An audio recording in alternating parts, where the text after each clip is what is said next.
Welcome to the wonderful Austin, Texas, by popular demand based on the survey that we ran with you last year.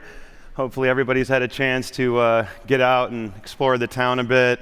It's a great barbecue, great beer, live music, mechanical bulls, pretty much everything you need combined here for a great developer conference.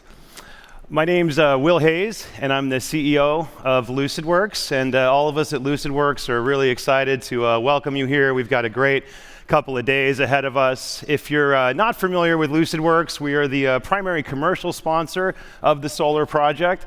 We're also the creators of the Fusion platform, which is a next-generation data platform that aids organizations in the search, discovery, and analytics of their data-driven initiatives.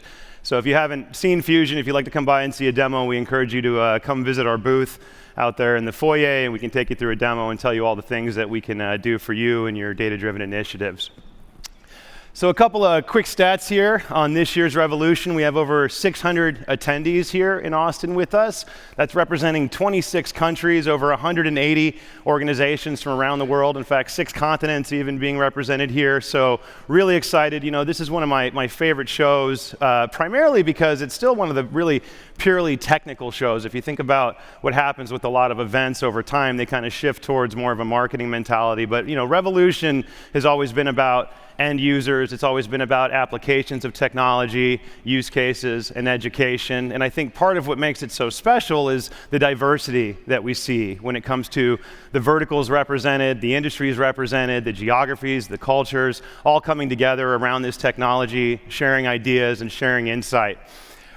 We, of course, couldn't be here without our sponsors, so I want to thank them.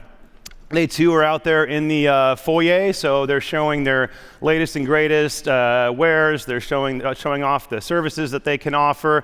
There's also quite a few folks here that are here for recruiting purposes. So, you know, if you're in the market for a new opportunity, I definitely encourage you to stop by and see what they've got going on.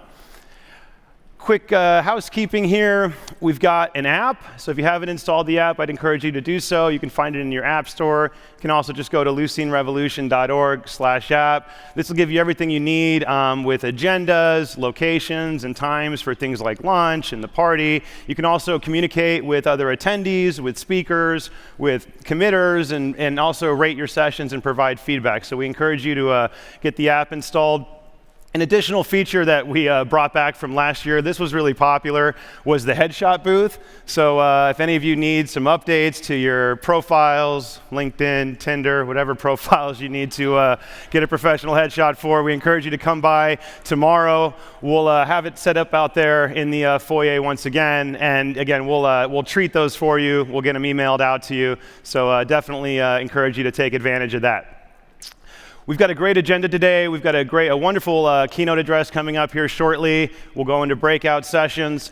And then, of course, this afternoon, or late afternoon, around 5 o'clock, we'll have a happy hour out there in the foyer. And then we'll be back here for the Stump the Chump session, which will be a lot of fun. It's still not too late to get your questions submitted, so if you've got that hard solar question, that tricky solar question, and you can trip up our man Haas here, you can win a prize. From that, we're going to head over to the conference party and dinner, which is just a couple blocks from here. So logistically speaking, it should be a lot easier to kind of move around. And again, encourage you to go out and see the city and all that good stuff. So again, we're really excited to have you all here. We've got a great couple of days, some amazing speakers, some wonderful organizations that have been supportive, that are providing insight, sharing content, sharing education, and so it should be wonderful. I wanted to set the stage for the next couple of days and really kind of dig into our reality, because these are really interesting times that we're living in right now, especially in regards to big data. You know, we're seeing this major shift in the way organizations are viewing, valuing, storing, and processing their information. We've seen this explosion in new sources, new technologies, new capabilities. So suffice to say, we're more or less at the peak of hype as it relates to big data. Billions of dollars being invested, hundreds of companies being formed, new job categories that are coming online. In fact, if you think about it, there really has not been this much promise for the enterprise since the advent of personal computing. So it's an exciting time, but at the same time, we've seen hype trends before, and they often fail to deliver. fact, it reminds me of one of Haas's favorite work-from-home attires, the Snuggie, because there was a time where this technology was supposed to change the way that we relax, the way we watch TV, really supposed to bring this next level of comfort. And as we all know, it kind of failed to deliver, other than, Haas is probably one of their biggest consumers right now. But it kind of makes you think, usually when things start to get overhyped, the hype tends to outweigh value. And if you think about it from an analyst point of view, whether you believe it or not, what they're telling us is that we've sort of hit the peak of the hype cycle in regards to big data, and now we're entering this trough of disillusionment. And according to them, that means that it's a 5 to 10 year gap before we actually see real value.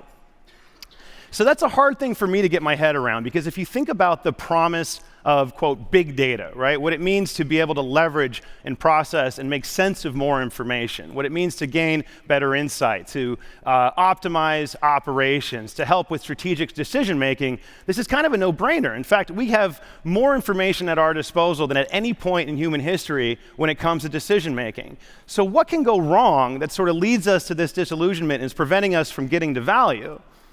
Well, the reality is that we've sort of created this vicious cycle around data. This is a trap we've kind of found ourselves in. We start valuing infrastructure way more than the user. We focus on the inputs. How much information can we get? How much information can we store? Rather than the outputs. What's the action that we can drive within the organization? What are the results that we can produce? So if you think about it, this is kind of the definition of a bubble, right? And it can't last in its current form. And to be honest, it's somewhat self-inflicted, because as more information comes online, we start investigating new technologies, we start spending more money, and in reality, the winner is the vendor. It's not the organization, it's not the end user. We're not delivering the value that's really baked into this promise. So one of the challenges I have for you for these next couple of days is to really think about what role we can play in the search industry and the data access industry to help shrink that time to value. Because when I think about that trough of disillusionment, to me what it means is that we need to shift our thinking around big data. We need to get away from this idea that it's all about the infrastructure, it's all about the things that we can store, and start thinking about applications. Because these problems have existed since the beginning of time, right? We've had information at our disposal, we've built data warehouses, we've built relational databases, so we haven't really changed the paradigm. We just have new technology and more information at our disposal. So shifting that mentality towards what are the applications we can build, what is the value that we can deliver, can greatly reduce that time to value and get us out of this supposed trough of disillusionment. The experiences that can happen when we start to unlock this information, there's mountains of information that are out there. This is really the grail, if you will, of where we're trying to get to. And what this means to me is that we sort of get out of this vicious cycle and we get to a more virtuous cycle, where delivering data becomes far more important than simply processing it. And it means that we start to look at data a little bit differently, because it's no longer just a data point. It's no longer just the content that's important. Relevancy is incredibly important in this new world, being able to drive specific results in a timely manner. Context becomes important. Looking at crowdsourced intelligence and understanding users' interactions and how we can leverage that. Running experiments, constantly measuring ourselves, taking those experiments and feeding them back into the applications. And with this approach, this community here in this room can really be key in sort of shrinking that trough of disillusionment and getting us to value much quicker.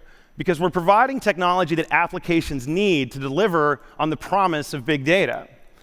So we want to thank you again from everybody here at Lucidworks for taking time out of your day, for traveling here to Austin, for sharing your experiences, for being willing to be transparent, to educate one another. This is really, again, it's a great event, and it's something that we're just honored to put on year after year. And I expect that we're going to get a chance to get to know you and mingle with you, and there's a lot of networking and a lot of fun that we're going to have. So thank you very much, and enjoy the next 2 days.